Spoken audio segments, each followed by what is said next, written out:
I am excited now to share an idea with you that I came upon through Yitzchak Breitowitz and this past Pesach. And it goes the following. The Parsha of Ki Savo, so that starts in Pasuk Hey, Arami Ovid Ovi. Arami Ovid Ovi. From Arami Ovid Ovi, for the next 50 words. 4 psukim, including that one, start and continue to a whole 50 words, summarizes the entire Yetzias Mitzrayim. Yeridas Mitzrayim and Yetzias Mitzrayim. And it's a very interesting thing. And this is found, all of this is found in the Haggadah.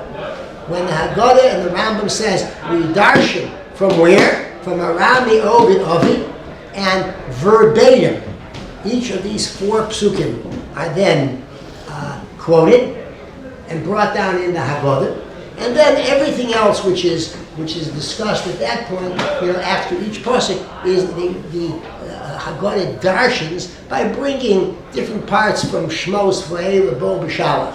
But you would imagine we don't take and add to the Seder Shmos V'ei Rabo B'Shalach, otherwise we'd still be sitting at the Seder. There's so much. But here we have 50 psukim and 10 verbs that bring out the whole Indian of Yetzias Mitzrayim.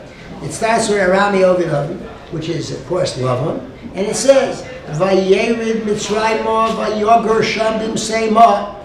The Jews came down, they lived there as a small group, Vayisham, and they became there a large nation. Then the next pasuk, after they're there, Vayareu Osanu HaMitzrim Vayanunu.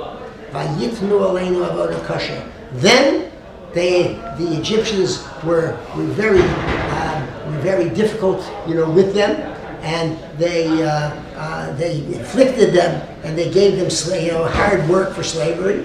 V'nitzak el Hashem Elokei Aviseinu v'yishmes koleinu v'yar. HaKadosh Baruch Hu, they davened to Hashem. Hashem saw, he heard, he saw, and then the last pasuk, He took us out. So in these 4 psukim, you have the whole Yetzias Mitzrayim, and this is what we darshan from.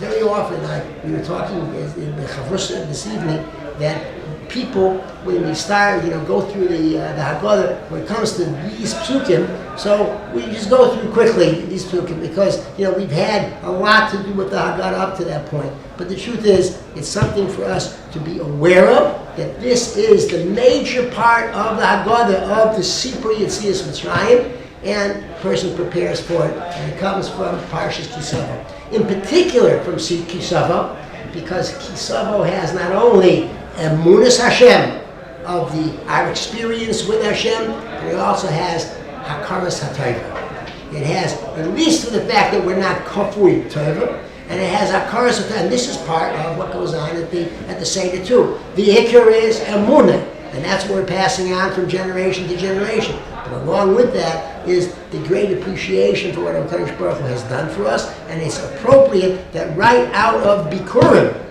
that this part is said from Arami Ovid Avi. It's recited with Bikurim, which is the quintessential mitzvah to express the fact of Hakaras HaTov to Hashem as much as a human being can do. As we go there, the person says, I want to show I'm not a Kafui Torah. Okay, I'm not an ingrate, but the fact is, we really do appreciate, it's appropriate that we use this to show it. Number one idea, a new idea. We're getting ready for Yom Tov, and we speak along with many other shmiras, the shmiras einayim. I want to make an observation about einayim. Shmiras einayim, being careful about what we look at, etc. The eye, of all the organs of the body, is extremely sensitive. If an eyelash falls into the eye, the eye starts to tear. It's hard to be able to focus. If a grain of sand, a grain of dirt, a little piece of dust sometimes gets into the eye, oh boy, problems. There's nothing like that with any organ in the body. A person can go to the Dead Sea. He puts dirt all over, mud all over him from top to bottom. It doesn't bother him. The body doesn't care much. The eyes, very, very sensitive. And that's a something to indicate. Well, what's the indication?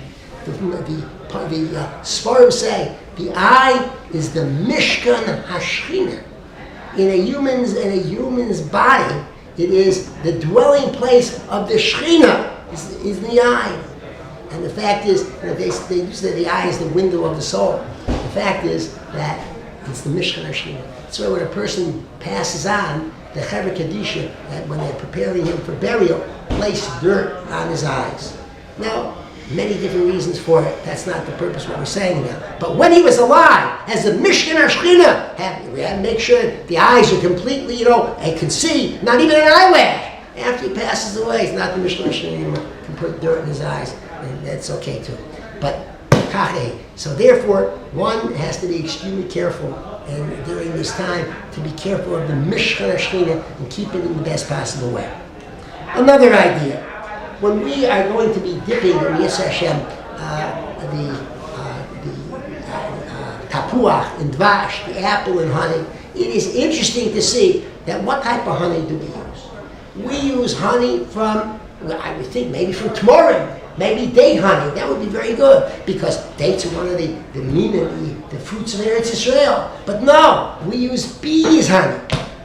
One of the reasons that we use bees honey instead of date honey, and this is where even the idea is that even where you could get date honey, a person could say, well, they don't have dates, all over the world, so maybe that was it. Nowadays they do have dates all over the world. But the fact is that, in any kind, even when they had date honey and bees honey, we chose bees honey. Why? And one of the reasons that Rabbi Zilberstein gives is that when a person collects honey from bees, invariably, even if he has protective gear, he may get stung. What we are showing Rosh Hashanah time, that even if it may be inconvenient sometimes, even though there are sometimes stings in doing mitzvahs, whatever, it's worth it. It's sweet, it's good, it's like Baruch Hashem Ashreinu, with all the stings.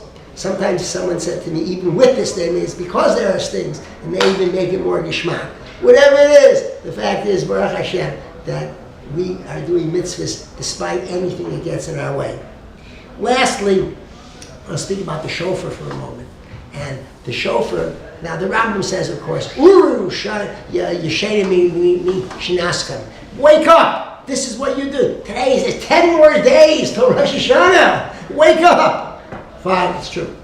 Another piece, though, is the Shlosh says, it's a shofar of tikva. It is a shofar of hope. We start off with the tekiyas. We start with the tekiya, we end with the tekiya. A tekiya is a clear blast, that just without being interrupted. All of a sudden, there's a shvarim. There's a truma, it's cut up. That indicates problems. In other words, a person's going well, fine. All of a sudden, he's having problems in keeping all the mitzvahs, But then he does tshuva, and it goes back, smooth as such. That's where Baruch Hashem Ashreinu, that HaKadosh Baruch Hu gives us this opportunity to come close to us. To be dveik, have dveikus as such. And I would just remind us that the last week of the year, the last week before Rosh Hashanah, and Rosh Hashanah is on a Sunday night, the last week, the last days of the year are misakin. We'll talk about more next week. Are misakin help the year.